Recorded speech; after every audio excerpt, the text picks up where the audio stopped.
Hello friend, नमस्ते, प्रणाम। मैं किरण राजपूत आप सभी का स्वागत करती हूँ अपने चैनल में। तो आज मैं बहुत ही सुंदर सोहर खिलौना गीत लेके आई हूँ। आप लोग के जैसा लगेगा कमेंट में ज़रूर बताइएगा। अच्छा लगे तो लाइक कमेंट शेयर कीजिए। मेरे चैनल पर जो न्यू है तो मेरे चैनल को सब्सक्राइब करिए, बेल आइकन को दबाना ना भूलिएगा ताकि मेरा न्यू वीडियो आप तक पहुँचता रहे।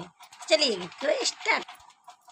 बबुआ भैले मुसीबत के रात जिया जिया हो लाल। बबुआ भैले मुसीबत के रात जिया जिया हो लाल। लेतावा सासुरानी तुरे ली तान जिया जिया हो लाल। तावा सासुरानी तुरे ली तान जिया जिया हो लाल। ले कंगना ले हम आजू के रात जिया जिया हो लाल। कंगना ले हम आजू के रात जिया जिया हो लाल। तावा कवन बाबू जोड़े ले हाथ जिया जिया होला। ले तावा कवन बाबू जोड़े ले हाथ जिया जिया होला।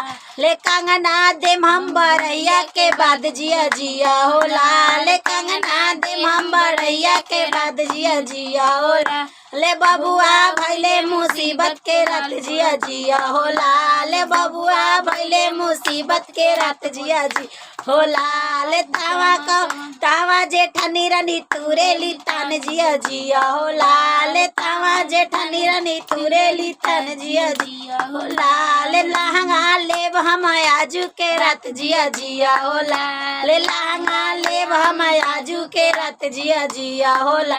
ले तावा कवन बाबू जोड़े ले हाथ जिया जिया होला। तावा कवन बाबू जोड़े ले हाथ जिया जिया होला।